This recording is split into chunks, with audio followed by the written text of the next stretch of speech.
Today's episode is an opinion that might ruffle some feathers in the gut health space. Fully eradicating H. pylori is not the finish line, and treating it like it is might be exactly why you're feeling so terrible after treatment. Today is the first of what I'm calling my hot take episodes, and we are starting with the hottest take of all. Why the singular focus on killing H. pylori is keeping so many people stuck, and what to focus on instead. So let's get into it. Welcome to the Stomach Solution, the podcast for all you high achievers out there who are tired of managing your reflux, heartburn, and stomach pain and are ready for a solution that lasts. I'm Jessica Washington, functional diagnostic nutrition practitioner and former reflux sufferer myself, so I know firsthand what it feels like to do everything right and still feel like your stomach is working against you. So if you're ready to dig into your symptoms, hidden root causes, the ones that diet changes and supplements just won't touch, get comfy, take a deep breath, and let's uncover the solution to your stomach issues together. And as a reminder, this podcast is for educational purposes only and is not a replacement for medical advice or treatment.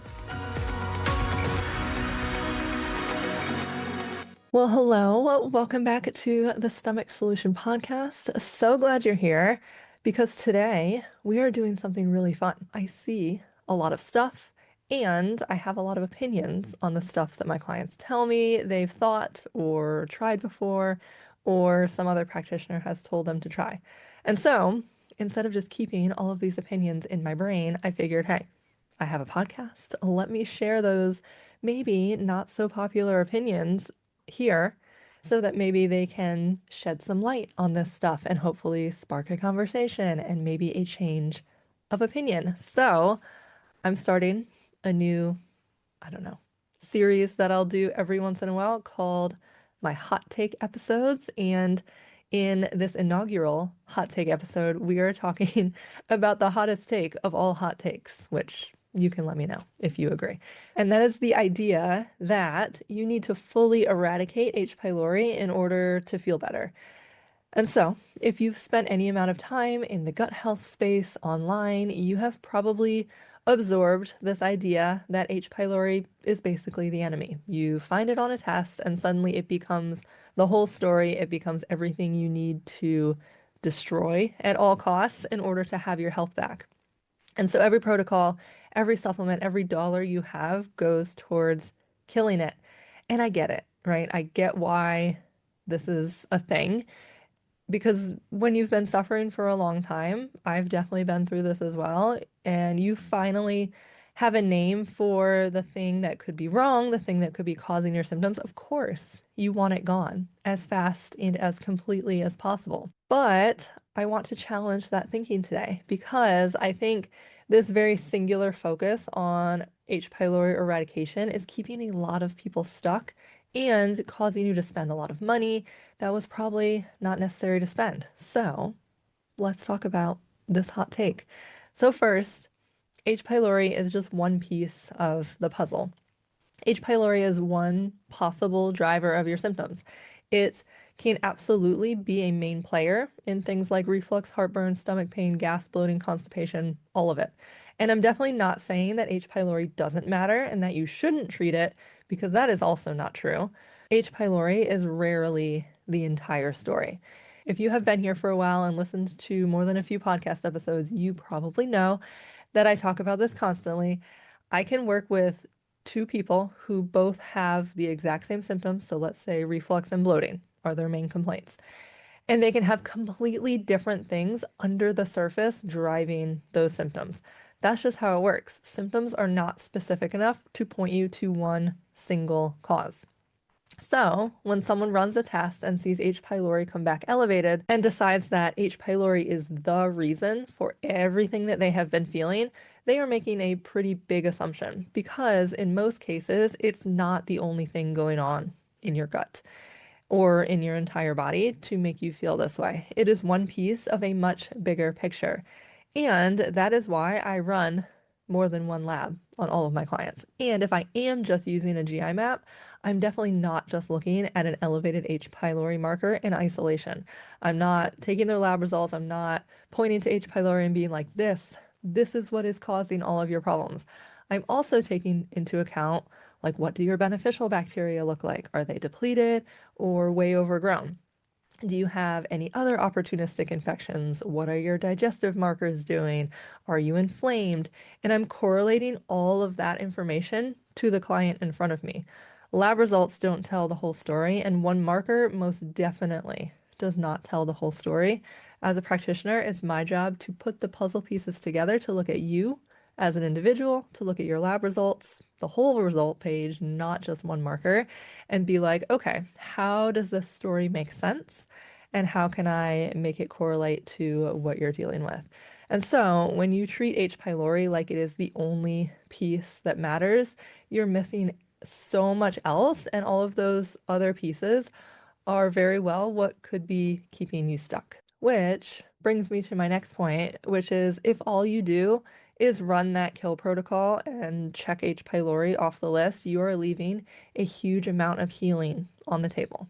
Like I just talked about, think about everything else that could be going on alongside that one infection. Things like low stomach acid, poor digestive enzyme output, a depleted microbiome, sluggish bile flow, inflamed stomach lining, that's gastritis, right? A nervous system stuck in fight or flight, nutrient deficiencies, any one of these individual things can drive the exact same symptoms you are blaming entirely on the H. pylori. And so you do an aggressive H. pylori treatment protocol, you get rid of the infection, right? That seems good. However, you still feel bad. You still have the same symptoms. And so now it's like, why am I still feeling this way? If I've checked that box, I've gotten rid of H. pylori. Well, it's because H. pylori was never the only thing happening behind your symptoms. All of those other pieces are still sitting there, unaddressed, still lingering, causing symptoms. And now you're confused and discouraged because you did the thing that everybody told you to do, which was get rid of H. pylori, and you're still not better. And if this sounds like you, please don't worry. I see this all of the time. People come to me having already treated H. pylori, sometimes more than once, and they're just frustrated and tired because their symptoms never fully went away.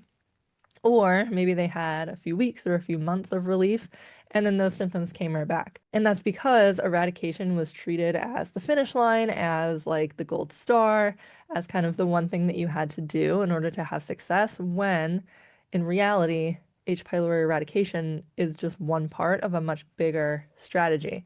And this is the same Band-Aid idea that I talk about when we're talking about restrictive diets and using supplementation, just really applied to treatment protocols instead. And it's where killing the infection while ignoring the terrain, right? Like your gut environment, your entire body, how robust and resilient you are.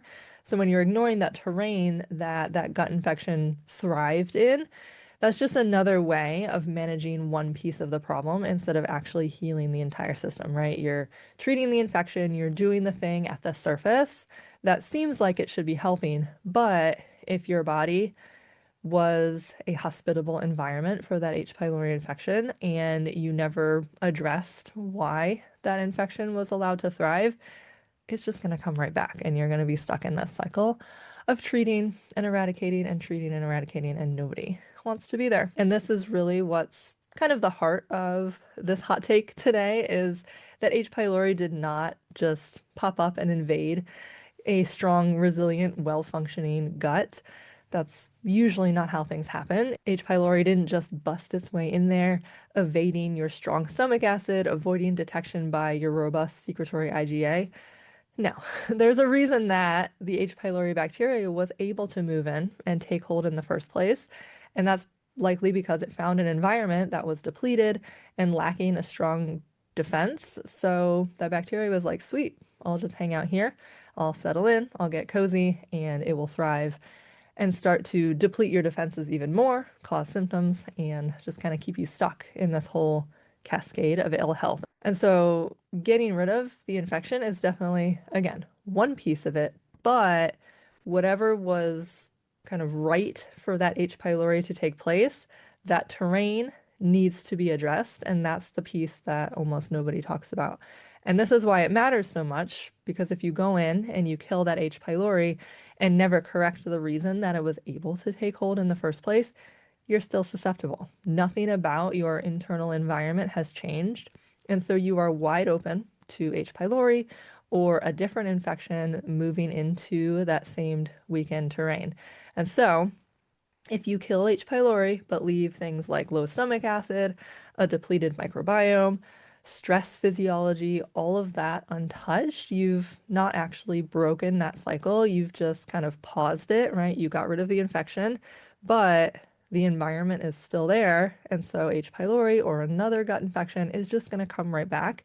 And you'll be doing this whole treatment thing all over again in a few months, because this is the stat I like to throw around a lot, and that is over 50% of the world's population has H. pylori, right? So that's more than half of the people in the whole world have H. pylori.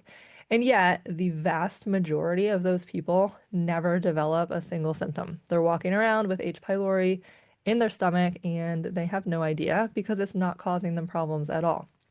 So we have to ask ourselves, if H. pylori was automatically this destructive, symptom-causing bacteria that we need to get rid of at all costs, then half of the planet would be miserable and would be struggling with symptoms just like you are, but they're not. So the real question is not just do you have H. pylori, but it's why is that H. pylori causing problems for you when it's not causing problems for most of the people who have it.